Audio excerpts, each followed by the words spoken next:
Hello बच्चों, let's read the question. So question says that the set of d orbitals which is used by the central metal during the formation of MnO4 negative.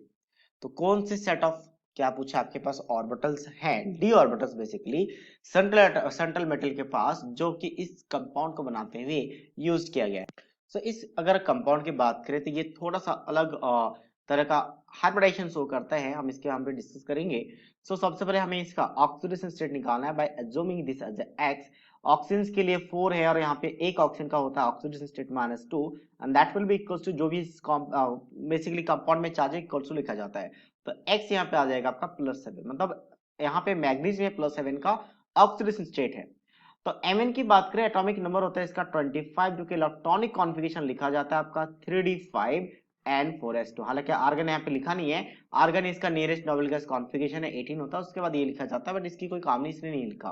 तो अब हम बात करें कि जब ये कॉम्प्लेक्स बनता है तो उस टाइम की बात करते हैं। ये आपके पास Mn+7 का मतलब है कि ये 3d n4s पूरा का पूरा वैकेंट है, आर्गन यहाँ पे रहेगा और 3d ऑर्बिटल पूरा का पूरा वैकेंट है और साथ में 4s है, तो ये 0 0। और 3d ऑर्बिटल की बात करें तो यहाँ पे क्या आपके पास चार कहा जाता है, चार काइंड ऑफ हम लिगेंड कह सकते हैं। हालांकि कोऑर्डिनेशन कंपाउंड के साथ हम कंपेयर करेंगे, बट एक्चुअल में ये कोऑर्डिनेट कंपाउंड कह सकते हैं वैसे। तो ये क्या होता है आपके पास जब चार लिगेंड होते हैं तो दो सेट में लिगेंड जब यहाँ पे अप्रोच करते हैं तो इसको दो सेट में ब्रेक करते हैं। दो सेट के में क्या होता है, इसे कहते हैं स्प्लिटिंग एनर्जी, स्प्लिटिंग थ्योरी। तो यहाँ से क्या होता है आपके पास ऊपर 3 ऑर्बिटल्स बनते हैं और नीचे 2 ऑर्बिटल्स, दो सेट ऑफ ऑर्बिटल्स में जिनके 2 ऑर्बिटल्स की एनर्जी लेस हो जाता है और बाकी 3 का एनर्जी इससे ज्यादा हो जाता है, और इस एनर्जी के गैप को हम कहते हैं स्प्लिटिंग एनर्जी। इजी की बात करें यहाँ पे 2 ऑर्बिटल्स होते हैं जो कि dx² और y² होता है, और दूसरा आपका dz² होता है। बस वही ऑर्बिटल अगर आउटर ऑर्बिटल की बात करें तो ये क्या होता है आपके पास, ये होता है dxy then dyz and dxz।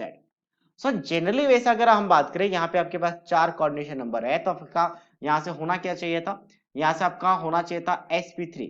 Generally यही होता है sp3 4 के लिए, 4 अगर आपका कोऑर्डिनेशन नंबर या फिर स्टैटिक नंबर है। बट यहाँ पे क्या होगा, यहाँ पे ये 3 ऑर्बिटल्स क्योंकि 4s के बहुत ही क्लोज्ड है, ये आपका 3d ऑर्बिटल्स है और ये 4s है और यहाँ पे आपका 4p होगा, तो 4p की एनर्जी थोड़ी सी ज्यादा हो गया एज कम्पेयर टू 4s, और 4s और 3d की एनर्जी लगभग सेम हो जाती है, बहुत ही कम डिफरेंस होता है, इसलिए 3d ऑर्बिटल्स यहाँ पे पार्टिसिपेट कर जाती है। और पार्टिसिपेट करने के बाद यहाँ पे क्या बन जाएगा, इसका हाइब्रिडेशन sp3 ना होते हुए क्या बन जाता है, d3s बन जाता है।